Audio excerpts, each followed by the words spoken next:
آئیے حاضرین، بلا کسی تاخیر و تمہید کے بڑے ادب کے ساتھ عالم نبیل فاضل جلیل زلف مصطفیٰ کے اسیر اصحاب نبی کریم علیہ السلام کے در کے فقیر قلندر اصحاب و اہل بیت مخدوم و محترم علی جناب حضرت مولانا محمد سلمان صاحب دامت برکاتہم العالیہ کرسی پر آپ تشریف لا چکے ہیں۔ بڑے دل جمعی کے ساتھ آپ لوگ بیٹھے، جو لوگ پیچھے بیٹھے ہیں بڑے ادب کے ساتھ گزارش کروں گا کہ تھوڑی دیر کا پروگرام اور ہے، آپ لوگ آگے آ جائیں برائے مہربانی۔ بسم اللہ الرحمن الرحیم، الحمد للہ رب العالمین، والصلاة والسلام علی سیدنا محمد وآلہ واصحابہ اجمعین، اما بعد فاعوذ باللہ من الشیطان الرجیم، بسم اللہ الرحمن الرحیم، وما آتاکم الرسول فخذوه وما نہاکم عنہ فانتہوا واتقوا اللہ ان اللہ شدید العقاب، صدق اللہ العظیم۔ اللہم صلی علی سیدنا محمد وآلہ واصحابہ وبارک وسلم۔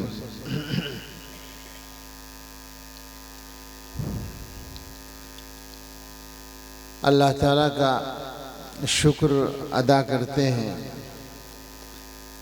کہ آپ حضرات کے درمیان آنے کا اور کچھ بات کرنے کا یہ موقع ملا۔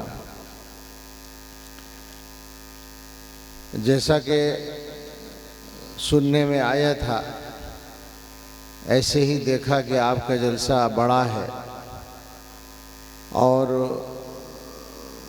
بڑے انتظامات کے ساتھ کیا جاتا ہے۔ بیانات بھی آپ نے سن لیے، جلسے کے جو تقریریں ہیں وہ ہو چکی ہیں۔ ابھی ہمارے برادر عزیز حضرت مولانا مفتی عبدالسمیع صاحب مدظلہ تقریر فرما رہے تھے، جو عمر میں ہم سے چھوٹے ہیں لیکن ماشاءاللہ فضیلت و خطابت میں بہت ممتاز ہیں اور ایمانی قوت کے ساتھ مضبوط لہجے میں اپنی بات کہتے ہیں۔ اس سے پہلے میرے خیال میں حضرت مولانا مفتی ظفر صاحب مدظلہ نے بیان کیا، اور بھی کسی کا بیان ہوا۔ بہرحال آپ کافی دیر سے علماء کے بیانات سن رہے ہیں، اور اسی بیچ میں فہیم صاحب اور شاید اور بھی کچھ لوگ ہوں گے، ان کے کلام سے بھی آپ نے استفادہ کیا۔ اب دو تین باتیں کرنے کے لیے اس گناہگار کمزور آدمی کو بٹھایا گیا ہے۔ میں چند باتیں کروں گا، تقریر ہو چکی ہے، تقریر اب آتی بھی نہیں۔ ایک سوال ہے جو آپ کے سامنے کھڑا کرنا ہے۔ آپ کا جلسہ ہر سال ہوتا ہے اور بڑا ہی جلسہ ہوتا ہے، اور ظاہر ہے کہ اچھے اچھے علماء اور مقررین خطاب کرتے ہیں۔ ایک سوال جو ہے وہ یہ ہے کہ جلسے سے پہلے اور جلسے کے بعد، یعنی اتنی لمبی چوڑی محنت ہونے سے پہلے، اتنی اچھی اچھی تقریریں ہونے سے پہلے اور پھر اس کے بعد، دینی حالات کے اعتبار سے کیا فرق آتا ہے؟ یہ ایک سوال ہے۔ آتا ہے یا نہیں آتا یہ آپ بتائیں گے، مگر میں اسی لائن میں تجربے کار ہو گیا، بڈھا ہو گیا، اپنے تجربے کی روشنی میں بغیر آپ سے ملے، یا پہلی بار مل رہا ہوں، یہ کہہ سکتا ہوں کہ تقریباً کوئی خاص فرق نہیں آتا۔ غلط تو نہیں کہہ رہا ہوں؟ میرا سوال بھی ٹھیک ہے اور جواب بھی ٹھیک ہے یا نہیں؟ بتائیے۔ کوئی خاص فرق نہیں آتا، یعنی فرق کا مطلب یہ ہے کہ جلسے سے پہلے جو لوگ نماز نہیں پڑھتے تھے، جلسے کے بعد ان میں سے کچھ لوگ نماز شروع کر دیں، ایسا ہوتا ہے؟ جلسے سے پہلے کچھ لوگوں کے کاروبار میں کچھ گڑبڑ تھی، جلسہ سننے کے بعد وہ اپنے کاروبار کو ٹھیک کر لیں، حلال بنیادوں پر قائم کر لیں۔ کیا یہ تبدیلی آتی ہے؟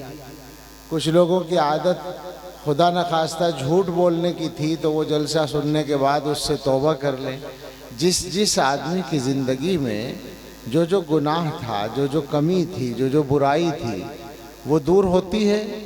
مجھے نہیں لگتا کہ ہوتی ہے۔ ہم اب وہیں کے وہیں رہتے ہیں جہاں تھے۔ یہ تو ایک جلسہ ہے۔ میں اس بات کو واضح کرنے کے لیے ایک اور مثال دے سکتا ہوں جو میں اس سال بہت کہتا رہا، ربیع الاول کے مہینے میں اور ربیع الاول کے بعد تک کہتا رہا۔ 50 جلسوں میں نے وہ بات کہی کہ ربیع الاول میں حضرت محمد الرسول اللہ صلی اللہ تعالیٰ علیہ وسلم کی سیرت، آپ کی محبت کا اظہار کرنے کے لیے، آپ کی سیرت بیان کرنے کے لیے، آپ کے صحابہ کے حالات بیان کرنے کے لیے، اگر دیکھا جائے، صحیح سے اندازہ کیا جائے، اس ملک میں اور اگر پڑوس کو بھی ساتھ میں ملا لیں تو لاکھوں جلسے ہوتے ہیں۔ ایک شہر میں 10 جلسے تو ہم خود دیکھتے ہیں، 20 جلسے بھی کبھی کبھی ایک شہر میں، ایک قصبے میں ہوتے ہیں۔ لاکھ سے زیادہ جلسے یقیناً ہو جاتے ہیں، جلوس نکلتے ہیں، نعرے لگتے ہیں، تقریریں اور بیانات ہوتے ہیں۔ اگر ایک جلسے کو ایک جلسہ مانو تب ہے لاکھوں، اور اگر ہر تقریر کو الگ مانو تو اور تعداد بڑھ جائے گی۔ لیکن کیا خیال ہے کہ ربیع الاول سے پہلے اور ربیع الاول کے ختم ہونے کے بعد، یعنی لاکھوں جلسے ہونے سے پہلے اور لاکھوں جلسے ہونے کے بعد، مسلمانوں کے حالات میں کوئی تبدیلی، دینی حالات میں کوئی تبدیلی یا مسلمانوں کی عزت میں کوئی اضافہ دیکھنے میں کچھ آتا ہے؟ جہاں تھے وہی نظر آتے ہیں یا نہیں؟ آپ یہ نہ سوچیں کہ میں یہ کہہ رہا ہوں کہ جلسے بند کر دیے جائیں، نہیں، یہ مطلب نہیں ہے کہنے کا۔ کہنے کا مطلب یہ ہے کہ جب آپ کسی دکان پر جاتے ہیں، اس دکان میں سامان بہت سارے ہوتے ہیں، آپ کو وہ سامان ملتا ہے جو سامان آپ لینے کا ارادہ رکھتے ہیں۔ جس سامان کے لینے کا ارادہ کریں وہی تو ملے گا نا آپ کو۔ ایک بہت بڑے اسٹور میں آپ چلے جائیں، ایک بہت بڑے مال کے سامنے آپ کھڑے ہو جائیں، جا کر اندر گھوم کر بھی آ جائیں اور ایک بھی سامان لینے کا، خریدنے کا ارادہ نہ کریں تو آپ کے ہاتھ میں کوئی سامان نہیں آئے گا۔ جلسے ٹھیک ہیں، بیانات ٹھیک ہیں، سب کچھ صحیح ہو رہا ہے، لیکن مشکل کیا ہے کہ ان چیزوں سے اپنے حصے کا کچھ وصول کرنے کا ہم لوگوں کا ارادہ نہیں ہوتا۔ ہمارا کیا چل رہا ہے کہ ہمارا جلسہ شاندار ہونا چاہیے، جلسے کا پنڈال ذرا خوبصورت سا بننا چاہیے، لائٹنگ اچھی ہونی چاہیے، تقریر کرنے والے بھی ذرا مضبوط قسم کے مقرر ہونے چاہیے، اور شعر پڑھنے والے بھی بہت اچھے اچھے شاعر ہونے چاہیے، اور ہماری مرضی کے مطابق جلسہ چلنا چاہیے۔ جتنے ہم نظمیں اور نعتیں سننا چاہیے وہ سننے کو ملیں، جتنی تقریریں ہم سننا چاہیں وہ سننے کو ملیں، اور پھر ہمارا کام یہ ہو کہ ہم نمبر لگائیں کہ فلاں مقرر نمبر 1 پر رہا، فلاں نمبر 2 پر رہا، فلاں زیادہ اچھا بولا، فلاں کی تقریر اس سے کچھ کم اچھی رہی۔ ایمانداری سے بتائیں یہی ہے یا نہیں؟ تو آپ غور کریں کہ کیا ہم اپنا فائدہ کر رہے ہیں یہ کر کے یا نقصان کر رہے ہیں؟ بدترین نقصان ہو رہا ہے۔ سارا خرچہ بھی ہو رہا ہے، ساری محنت بھی ہو رہی ہے، سب کی ہو رہی ہے، مگر ہمیں کوئی فائدہ نہیں پہنچ رہا ہے۔ فائدہ کیسے پہنچے گا؟ جب ہم اس میں سے اپنا حصہ وصول کرنے کا ارادہ کریں گے۔ موٹے طور پر میں اگر کہوں کہ ہمارے ذہنوں میں تو یہ مقصد بھی نہیں ہے، ذہنوں ہی میں نہیں ہے۔ یعنی مثال کے طور پر جلسے میں 3 کام ہوتے ہیں، قرآن پڑھا جاتا ہے، تلاوت ہوتی ہے نا، تقریریں ہوتی ہیں، اور یہ نظمیں پڑھی جاتی ہیں۔ تینوں کا مقصد کیا ہے؟ عام آدمی جانتا ہے؟ اس کے تو ذہن میں نہیں ہے۔ اسے تو آواز کا مزہ لینا ہے، تلاوت میں بھی آواز کا مزہ لینا ہے، اشعار میں بھی اور بیان میں بھی لہجے کا اور آواز کا مزہ لینا ہے۔ حالانکہ تلاوت کا مقصد ہے نمبر ایک پر، یہاں جو گویا ہمارے نظام میں چل رہا ہے، چونکہ ہم لوگ تلاوت کرتے ہیں اس کا مفہوم تو نہیں بیان کرتے، تو وہ تلاوت برکت کے لیے ہوتی ہے اور ایمان کو تازہ کرنے کے لیے، دلوں میں نور پیدا کرنے کے لیے۔ اس نیت سے ہم سنیں تو یہ چیز حاصل بھی ہو۔ نعت کا مقصد ہے کہ ہمارے آقا حضرت محمد الرسول اللہ صلی اللہ تعالیٰ علیہ وسلم کی محبت ہمارے دلوں میں پہلے سے زیادہ بڑھ جائے، تازہ ہو جائے، زندہ ہو جائے، حضور کے صحابہ کی محبت تازہ اور زندہ ہو جائے۔ یہ مقصد ہمارے سامنے نہیں ہوتا، ہمیں تو مزے لینے ہوتے ہیں نعت کے اور نعت پڑھنے والے کے انداز کے۔ اور تقریروں کا مقصد ہے کہ ہماری زندگی میں جو کمی ہے، جو گڑبڑ ہے، جو بدلنے کے لائق چیزیں ہیں، ہم ان کو بدل سکیں، تقریر سے ہم لے سکیں کہ ہمیں کیا کرنا ہے۔ یہ مقصد بھی عام طور سے ہمارے ذہنوں میں نہیں ہوتا، لہٰذا ہمارا اتنا فائدہ نہیں، ایک فائدہ ہوتا ہے، میں یہ نہیں کہہ رہا ہوں کہ فائدہ نہیں ہوتا، علماء کی محنتیں بہت زیادہ مفید ہوتی ہیں، لیکن ہماری زندگی کو بدلنے میں یہ کارآمد اس وقت ہوں گی جب ہمارا ارادہ اپنے آپ کو بدلنے کا ہوگا۔ ایک بیماری ہے ہماری، مشترک بیماری، اور وہ یہ ہے کہ ہم سب اپنے آپ کو ٹھیک سمجھتے ہیں۔ آپ سمجھ رہے ہیں میری بات؟ اس کی مثال دیتا ہوں میں کہ ہم میں کچھ لوگ ایسے ہوتے ہیں جن کو واقعی جسمانی بیماری کے اعتبار سے دیکھا جائے تو ان کو شوگر ہو جاتی ہے، شوگر کی بیماری، لیکن ان کو پتہ نہیں ہوتا۔ اب ان کے بدن پر اس کے اثرات ہوتے ہیں، شوگر کے جو نقصانات ہیں بدن پر نظر آنے لگتے ہیں۔ ان کے دوست یا رشتہ دار کہتے ہیں کہ بھئی تمہاری صحت دیکھ کر ایسا شک ہو رہا ہے کہ تمہیں شوگر ہو گئی ہوگی، تم ایسا کرو ٹیسٹ کراؤ۔ تو کئی لوگوں کو آپ نے دیکھا ہوگا کہ وہ کہہ دیتے ہیں میاں ٹیسٹ کرائیں گے تو وہ تو آ ہی جائے گی، ہم نہیں کراتے، خامخواہ شوگر کے مریض بن جائیں گے۔ اور اس کے بعد یہ ہوتا ہے کہ نقصان بڑھتا چلا جاتا ہے، اور وہاں جا کر پتہ چلتا ہے جب اس نقصان کا کوئی علاج نہیں ہو پاتا۔ یہ ہوتا ہے نا بعض جگہ۔ بالکل ہمارا یہی حال ہے کہ ہم میں سے ہر آدمی یہ سمجھے بیٹھا ہے کہ میں تو ٹھیک ہوں، میں صحیح زندگی گزار رہا ہوں۔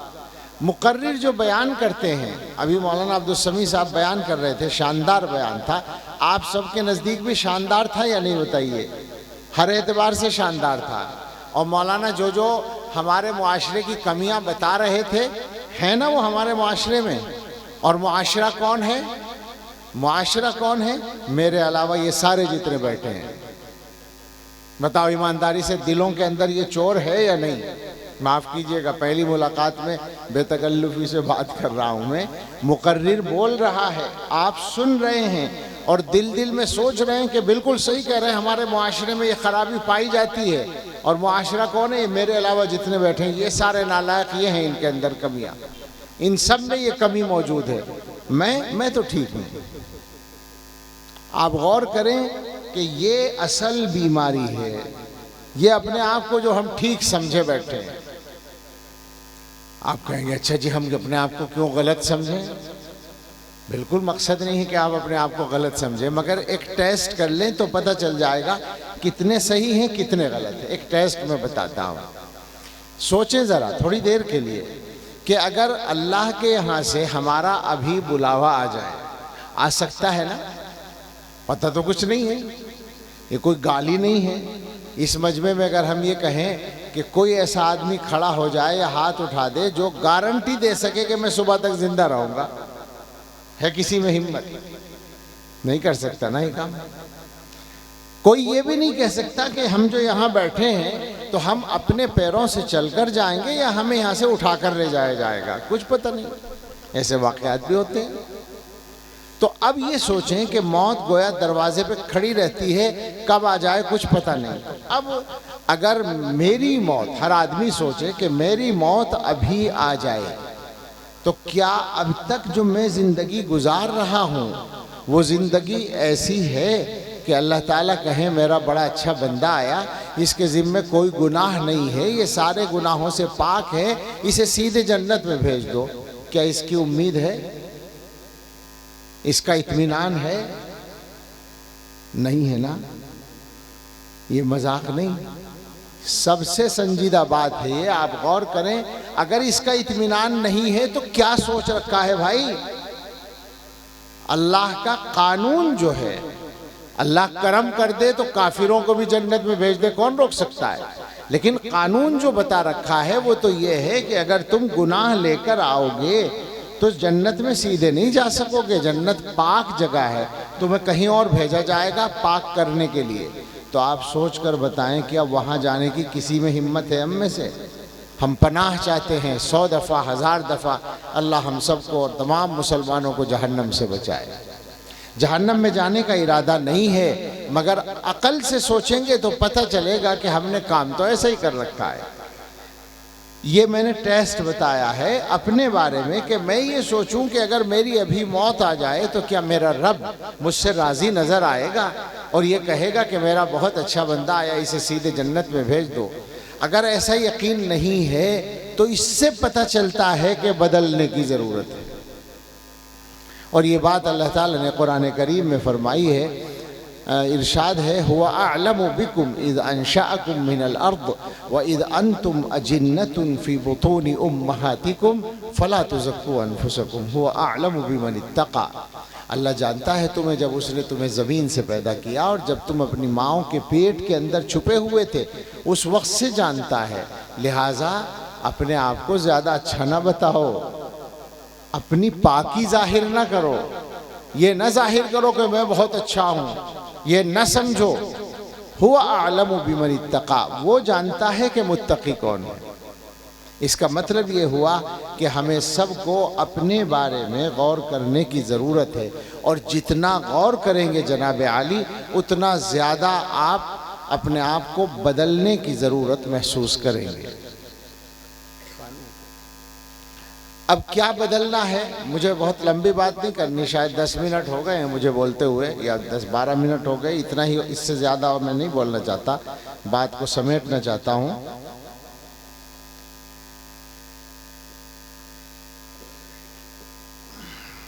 آپ کے یہاں پہلی بار آئے تو یہاں کیا ہے مجھے نہیں معلوم، مگر مسلمانوں میں کیا ہے یہ مجھے معلوم ہے، اس کی روشنی میں بات کرتا ہوں۔ میرا خیال ہے وہی بات یہاں کی بھی ہوگی۔ عام ہے نا سب کچھ، آج کل اچھائی برائی سب عام ہے۔ ایک چیز جو کسی معاشرے میں مسلمانوں کے کسی جگہ میں نظر آئے، آپ سمجھ لیں سارے مسلمانوں میں آج کل پائی جاتی ہے، اچھائی بھی اور برائی بھی سب عام ہو جاتی ہے۔ میں ایک مرتبہ ایک جگہ بیان کرنے کے لیے گیا اور وہاں میں نے اپنے بیان میں بعض چیزوں کا ذکر کیا، اور اس میں میری زبان پر یہ آ گیا کہ مسلمانوں کے یہاں ایک بڑی مصیبت ہے کہ وہ مخبری کرتے ہیں، جاسوسی کرتے ہیں اپنے بھائیوں کی، مسلمانوں ہی کی، پولیس کو خبریں پہنچاتے ہیں، مخبری کرتے ہیں۔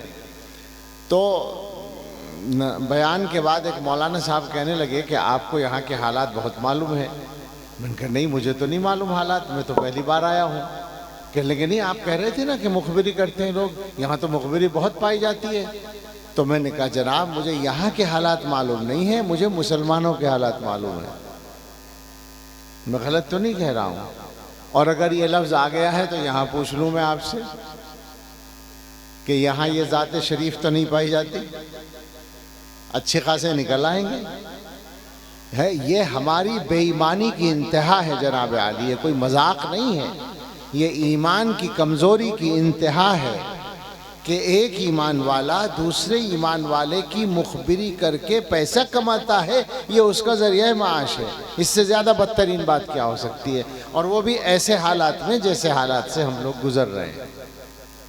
تو اسی طرح سے مشترک بیماریاں ہیں، ہر جگہ آج کل یہی کہنے کو جی چاہتا ہے اور کہنا پڑتا ہے، اور اس کے کہے بغیر بات نہیں بنتی کہ مثال کے طور پر اگر آپ نمبر 1 سے شروع کریں گے تو نمبر 1 پر نماز ہے۔ مسلمانوں کی اکثریت کم سے کم 90% مسلمان بے نمازی ہیں، پابندی سے نماز پڑھنے والے 10 نہیں ہیں، 10% بھی نہیں ہیں پورے ملک میں، کہیں بھی چلے جائیں، کل ملا کر جو اوسط نکلے گا وہ یہ ہے۔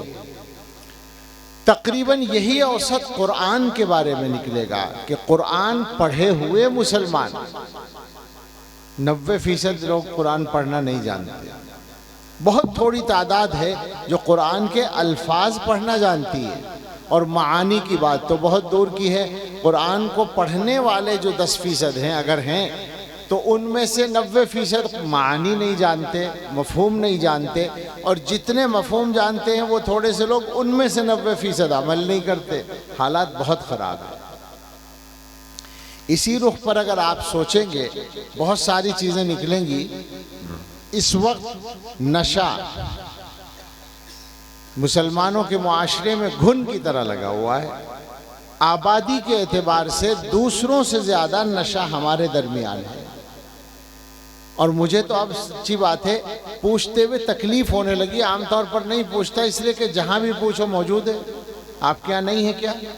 نہ ہو، اگر ایسی خوشخبری مل جائے تو ہم خوشی سے کیا ہو جائے ہمارا ہم کہہ نہیں سکتے، اس لیے کہ کوئی آبادی جہاں مسلمان بستے ہیں، ظاہر ہے مسلمانوں کے درمیان جاتے ہیں تو انہی سے پوچھتے ہیں، کوئی ایسی آبادی نہیں ملتی جہاں یہ خوشخبری مل جائے کہ ہماری آبادی، چاہے وہ چھوٹی سے چھوٹی آبادی ہو، وہ نشے سے خالی ہے، تباہ کر رکھا ہے۔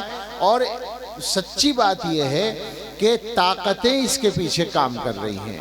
اسکولوں اور کالجوں کے بچے پہلے اس چیز کے عادی نہیں ہوتے تھے، آج بچے نہیں بچیاں عادی ہیں، لڑکے نہیں لڑکیاں عادی ہیں۔ اور میں علماء سے کہوں گا کہ اب ہوشیار رہنے کی ضرورت ہے۔ مدرسوں اور مکتبوں پر حملہ ہو چکا ہے۔ میں متعین طور پر جانتا ہوں مکتبوں کے 6 سال کے بچوں کو استعمال کیا جا چکا ہے۔ تلاشی لینے پر 6 سال کے بچے کے پاس سے نشے کے پاؤچ نکلے ہیں، جو خود بھی کھا رہا تھا اور بچوں کو دے بھی رہا تھا۔ بہت حالات خراب ہیں، بہت مشکل ہے۔ اسی طرح سے گھروں کے اندر عورتیں، شاید خواتین موجود بھی ہیں یہاں، عورتوں کو قرضہ دیا جاتا ہے۔ پورے ملک میں قرضے کا جال بچھا ہوا ہے، سودی قرضے کا۔ مہینے میں 10,000 دیے جاتے ہیں اور 11,000 واپس لیے جاتے ہیں۔ آپ کے ہاں تو نہیں ہے سودی قرضہ؟ نہیں ہے؟ خوشخبری ہوگی میرے لیے، ذرا سوچ کے بولیے گا۔ عورتوں میں نہیں ہے۔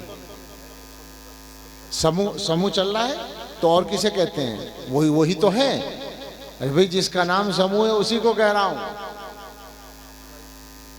جی، اجتماعی سودی نظام ہے جناب عالی۔ مجھے یہ سن کر کوئی خوشی نہیں ہوئی کہ میری بات صحیح نکلی، تکلیف ہوئی ہے کہ کوئی جگہ تو مل جائے۔ حضرت یہ سمو جو ہے یہی سودی قرضہ ہے، اور یہ ایک ہی انداز ہے پورے ملک میں۔ اور بدترین بات یہ ہے، مجھے خواتین بھی سن رہی ہیں، تکلف ہوتا ہے مگر کہے بغیر بات نہیں بنتی کہ اگر قرضہ ادا نہیں ہوتا تو کس طرح ادا ہوتا ہے وہ جانتے ہیں نا آپ۔ عزتیں نہیں لوٹ رہی کیا اس قرضے کی وجہ سے؟ ذلت کی انتہا پر ہم لوگ پہنچے ہوئے ہیں۔ میں پورے ملک میں جاتا ہوں، میں آپ کو سچ بتاتا ہوں کہ گزشتہ 6, 7, 8 سال کے عرصے میں نے جہاں نئی جگہ گیا ہوں اس بات کو پوچھا ہے اور چھیڑا ہے، اور کبھی کہیں بھی نہیں میں جواب نہیں ملا ہے۔ کوئی جگہ نہیں بچ رہی ہے، نہ کشمیر بچا ہے نہ کیرلا بچا ہے، دیکھ کے بتا رہا ہوں، نہ گجرات اور راجستھان بچا ہے، نہ آسام اور تریپورہ بچا ہے، نہ بیچ کا پورا ہندوستان بچا، نہ دلی نہ یوپی، کوئی جگہ بچی ہوئی نہیں، کوئی صوبہ بچا ہوا نہیں ہے۔ ہم تو اپنے علاقے کے بارے میں کہیں گے کوئی ضلع اور کوئی قصبہ بچا ہوا نہیں ہے۔ آپ تلاش کریں، معلومات کریں تو پتہ چل جائے گا۔ بہت برے حالات ہیں۔ اور کیا کیا باتیں کریں، تکلیف ہوتی ہے، اور تکلیف کہاں تک جاتی ہے بس کیا بتایا جائے۔ سوال یہ ہے کہ انہی حالات میں کیا جیتے رہیں گے؟ ان حالات میں چلتے رہیں گے؟ یہ حالات چلنے کے لائق ہیں؟ بدلنا ہی پڑے گا نا، بدلے بغیر تو چارہ نہیں ہے۔ لہٰذا میں اب اسی بات کو سمیٹ کر کہتا ہوں کہ آپ آج کے جلسے سے یہ عہد کر کے جائیے، وعدہ کر کے جائیے، اور وعدہ مجھ سے مت کیجئے، میری کوئی حیثیت نہیں، میں آپ سے پوچھ نہیں سکتا، اپنے اللہ سے وعدہ کیجئے کہ آج سے اب ہم اس کے لیے محنت کریں گے، کوشش کریں گے کہ ہم خود بھی اور ہمارے گھر کے سارے لوگ، گھر کی ذمہ داری لینی پڑے گی۔ یہ بات سمجھ لیں اچھی طرح سے، یہ کوئی سرسری بات نہیں ہے، اللہ کی لگائی ہوئی ڈیوٹی ہے کہ اپنے آپ کو اور اپنے گھر والوں کو دوزخ سے بچانا ہے۔ سمجھ رہے ہیں آپ؟ اپنے آپ کو اور اپنے گھر والوں کو یعنی بیوی بچوں کو دوزخ سے بچانا ہے، یہ گھر کے سربراہ کی ذمہ داری ہے۔ تو اب یہ طے کر کے اٹھیں ہم سب کہ انشاءاللہ ایک تو ہم اور ہمارے سارے گھر والے آج کے بعد انشاءاللہ نمازی بن جائیں۔ طے کریں اس کو، دل سے ارادہ کریں، اللہ مدد کرے گا، اس کے بغیر کام چلنے والا نہیں ہے۔ آپ یہ مت سمجھیں کہ بے نمازی بن کے بھی کام چل رہا ہے، اسے کام چلنا نہیں کہتے ہیں، اسے پٹنا کہتے ہیں، اسے ذلت کہتے ہیں جو کام چل رہا ہے۔ بدلنا پڑے گا، نمازی بننا ہی پڑے گا۔ دوسرے نمبر پر یہ طے کر کے اٹھیے کہ آپ اور آپ کے گھر کا ہر آدمی بڑا ہو یا بچہ انشاءاللہ قرآن ضرور پڑھے گا۔ جو حالات ہیں اس وقت کے بچوں پر جو حملہ ہے اس کو سمجھنے کی ضرورت ہے۔ یہ مت سمجھیے کہ بچوں کے کھانے کا انتظام کر دیا اور رہنے کا تو ذمہ داری پوری ہو گئی، ان بچوں کو دوزخ سے بچانے کا انتظام بھی آپ ہی کو کرنا ہے۔ ابھی تو سارے بچے اسکول نہیں پہنچے، سارے بچے ابھی اسکول نہیں پہنچے ہیں، مدرسے میں کیا پہنچیں گے؟ آج کے حالات یہ ہیں کہ اسکول میں پڑھنے والے بچوں کی اکثریت دین کی تعلیم سے محروم ہے۔ علماء لگے پڑے ہیں۔ حقیقت یہ ہے کہ اس وقت علماء نے اس معاملے میں خاص طور سے جو بیداری آئی ہے ان کے درمیان اور محنت شروع کی ہے علماء نے، وہ بڑی چیز ہے، اور اللہ تعالیٰ اس کو جاری رکھیں، قائم رکھیں اور بڑھائیں۔ جمعیت علماء نے مہم بنا رکھی ہے، اور بھی تنظیمیں اس کے لیے خوب کام کر رہی ہیں۔ دارالعلوم دیوبند مدتوں سے مدرسوں سے اپیل کر رہا ہے کہ اپنا بجٹ کا 10% حصہ اس کے لیے خرچ کریں۔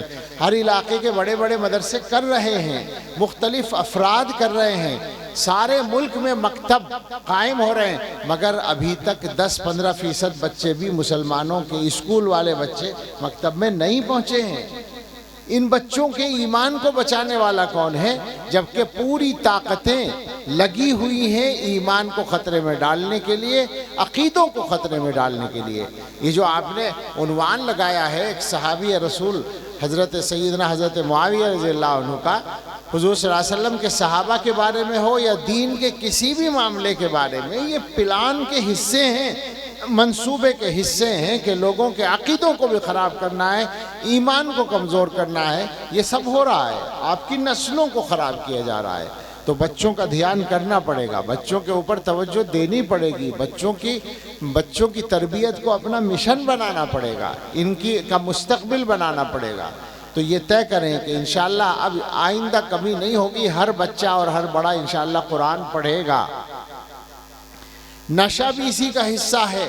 آپ بچوں کی طرف سے آنکھیں بند کرتے ہیں تو بچوں کو لوگ شکار بنا لیتے ہیں۔ اگر ماں باپ کی نظر میں بچہ رہے گا تو پھر وہ نشہ پھیلانے والی طاقتوں کا شکار نہیں بنے گا۔ ماں باپ کی نظر ہر وقت رہنی چاہیے بچوں پر۔ یہ عجیب زمانہ آیا ہے کہ بچہ کہیں ہے، باپ کہیں ہے، باپ اپنے کاموں میں لگا ہوا اور اسے پتہ نہیں کہ بچہ کیا کر رہا ہے۔ ہونا یہ چاہیے۔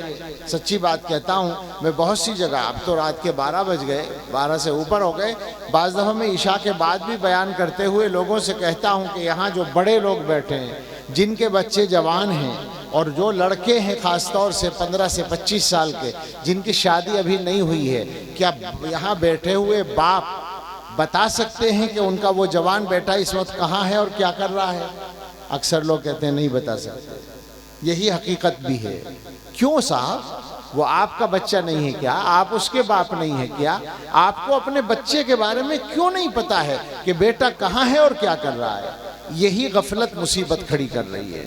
تو بچوں کے اوپر دھیان رکھیں، بچوں کو کوئی استعمال نہ کر سکے، بچوں کو کوئی برائی میں مبتلا نہ کر سکے۔ نشے کا علاج یہی ہے۔ نشے کی عادت پڑنے کے بعد علاج آسان نہیں ہے، عادت پڑنے سے پہلے ان کو بچانے کی فکر کرنے کی ضرورت ہے۔ اسی طریقے سے یہ سودی قرضے کی بات ہے۔ آپ اپنے گھروں میں جائیں اور اپنے گھر کی عورتوں کو سمجھائیں کہ ہماری آمدنی جو ہے اسی میں گھر کا خرچہ پورا کرو، اور اگر واقعی آپ کی آمدنی زیادہ ہی کم ہے تو پیسے کو بڑھائیے، اپنے محنت کر کے آمدنی بڑھائیے۔ کس نے منع کیا ہے پیسہ کمانے سے؟ ہماری شریعت نے تو منع نہیں کیا، ہماری سستی نے منع کیا۔ سچی بات کہتا ہوں میں کہ ہمارے جوان آج کل سستی کا شکار ہیں۔ شکایت یہ کرتے ہیں کہ روزگار نہیں ہے۔ ہمیں معلوم ہے کہ جو ذرائع بند کیے گئے یا کم کیے گئے وہ معلوم ہے، لیکن محنت کرنے پر تو کوئی پابندی نہیں ہے نا۔ محنت کیوں نہیں کرتے؟ یہ جوان جو بے روزگاری کی شکایت کرتا ہے، یہ رات کو 2 بجے تک دوستوں میں بیٹھا ہے اور صبح کو 12 بجے تک دوپہر کو سو رہا ہے، ایسا آدمی کوئی کما سکتا ہے پیسہ؟ محنت کرنی پڑے گی، محنت کیجئے۔ اگر آپ کے پاس پیسہ کم ہے تو پیسہ بڑھائیے، اپنے گھر والوں کی ضرورتیں پوری کرنے کا انتظام کرنا یہ آپ کی شرعی ذمہ داری ہے۔ آپ کیجئے، محنت کیجئے تاکہ گھروں کے اندر سے یہ قرضہ ختم ہو، سودی قرضہ ختم ہو اور عزتیں محفوظ ہوں اور مشتبہ مال بچوں کے پیٹ میں نہ پہنچے، تاکہ بچے اچھے بن سکیں۔ بچوں کو حلال کھلائیے، ہمیشہ حلال کھلانے کے لیے جو بھی محنت کریں گے اللہ تعالیٰ اس پہ ثواب دیں گے۔ کل ملا کر عرض یہ ہے، اور ایک بات اور کہہ دوں کہ ہر آدمی اپنے ذاتی حالات پہ غور کرے۔ میری زندگی میں فلاں گناہ جو ہے اب تک نہیں نکل رہا، فلاں گناہ مجھ سے نہیں چھوٹ رہا، ساری عمر ہو گئی میں یہ کرتا آ رہا ہوں، میری زبان پہ جھوٹ آ جاتا ہے، یا میں فلاں کی غیبت کرتا ہوں، یا مجھ سے میرے دل مزاج میں حسد پائے جاتا ہے، یا میں حلال و حرام کمانے کے بارے میں مجھ سے کمزوری ہو جاتی ہے، یا میں اپنی آنکھوں کی حفاظت نہیں کر پاتا، بد نظری ہو جاتی ہے۔ بہت ساری چیزیں ہیں جو عام ہیں بالکل ہمارے ماحول میں۔ ہر آدمی سے گزارش ہے اپنے بارے میں سوچے، چونکہ مسئلہ جنت میں جانے کا ہے، جہنم سے بچنے کا ہے۔ یہ ساری مصیبتیں ہمیں روکنے والی ہیں، تو طے کر کے اٹھیں یہاں سے کہ اپنی ذاتی زندگی کو بدلنے کے لیے بھی جو محنت ہو سکے گی وہ کریں گے۔ محض ایک تقریر سے کچھ تبدیلی نہیں آتی، ایک راستہ ہے، مگر آپ سوچیں کہ اپنے آپ کو بدلنے کے لیے آپ میں کتنے لوگ ہیں جو اللہ والوں سے ملتے ہیں، علماء سے ملتے ہیں؟ آپ میں کتنے لوگ ہیں جن کے 24 گھنٹے میں یا ہفتے میں یا مہینے میں کوئی 1 گھنٹہ علماء سے ملنے کے لیے ہو، اپنی کمیاں دور کرنے کے لیے ہو، اپنی اصلاح کے لیے ہو؟ ایسا بالکل نہیں پایا جاتا۔ مسلمانوں کا حال بہت خراب ہے۔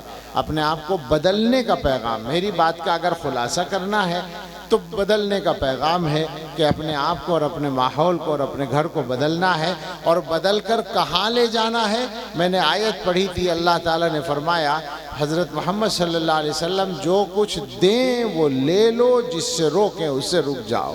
سنت پر جانا ہے، حضور علیہ السلام کے طریقے پر جانا ہے، صحابہ کرام کے طریقے پر جانا ہے، یہی ایک راستہ ہے۔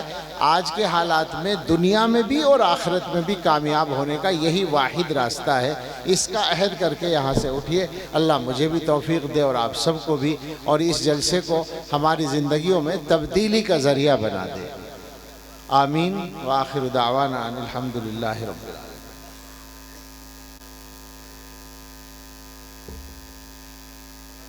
یہ نکاح ہے حضرت مولانا شمس الدین صاحب کی صاحبزادی کا، اور مقیم صاحب مولانا مقیم قاسمی دولہا ہیں۔ اور وہی دولہا کہاں ہیں؟ آج تو آگے آنے کا دن ہے آپ کے۔ وکیل صاحب جناب حافظ مونس صاحب کہاں ہیں؟ اجازت لے لیجیے۔ اور گواہ طالب صاحب اور بہار الدین صاحب، ٹھیک، اچھا ماشاء اللہ، مہر 1 لاکھ، ٹھیک۔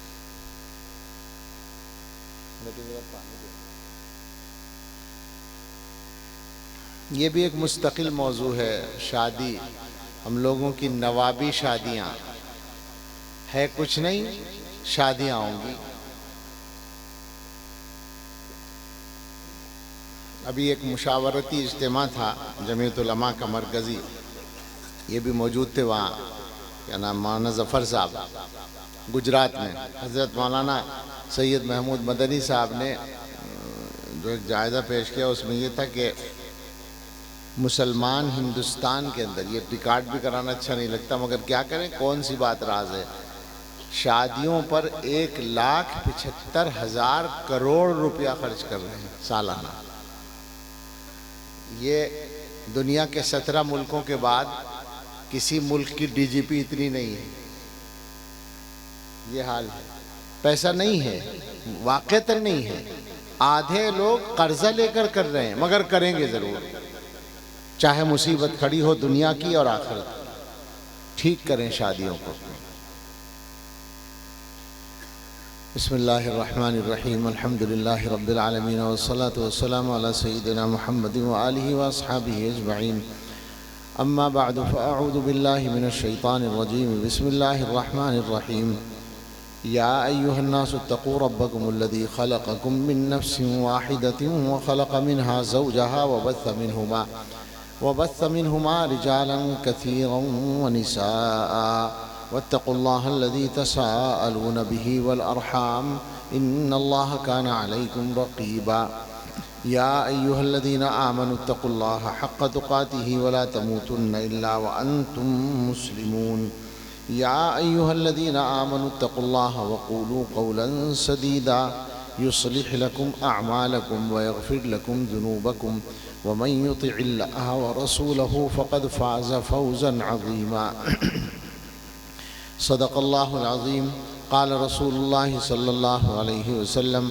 النکاح من سنتی وفی روایت اخرى فمن رغب عن سنتی فلیس منی او کما قال علیہ الصلاة والسلام۔ مولانا مقیم صاحب حضرت مولانا شمس الدین صاحب کی صاحبزادی سعدیہ کا نکاح آپ سے میں نے 1,00,000 روپے مہر کے عوض کیا، آپ نے قبول کیا؟ بارک اللہ لکما وجمع بینکما بخیر۔ اللہ تعالیٰ اس نکاح کو دنیا اور آخرت کی سعادتوں کا ذریعہ۔ کہاں ہے بھائی؟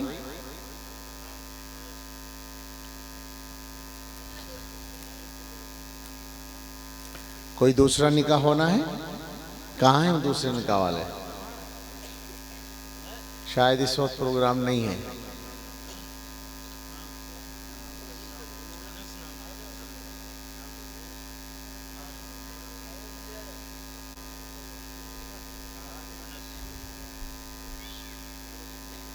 ہونا ہے؟ نہیں، نام تو ہے لیکن ہو تو صحیح سامنے۔ وہی سمجھے ہوں گے کہ ان کے بعد بلایا جائے گا شاید۔ بہت سی باتیں سمجھتے نہیں لوگ۔ آ جائیں، آگے آ جائیں، دیر ہو گئی ہے، دولہا کو بھی نیند آ رہی ہے۔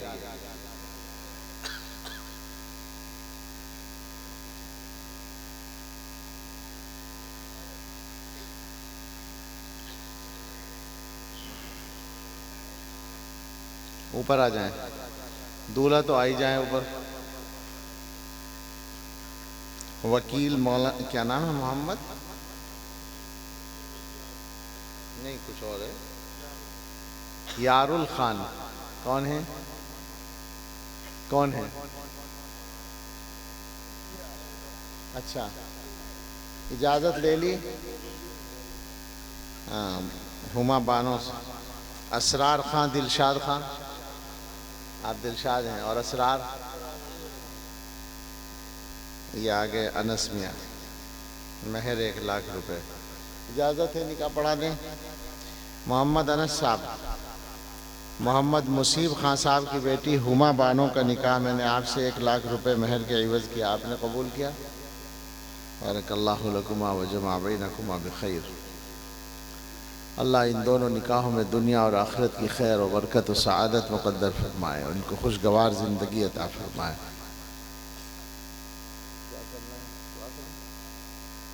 دعا کر لیجئے۔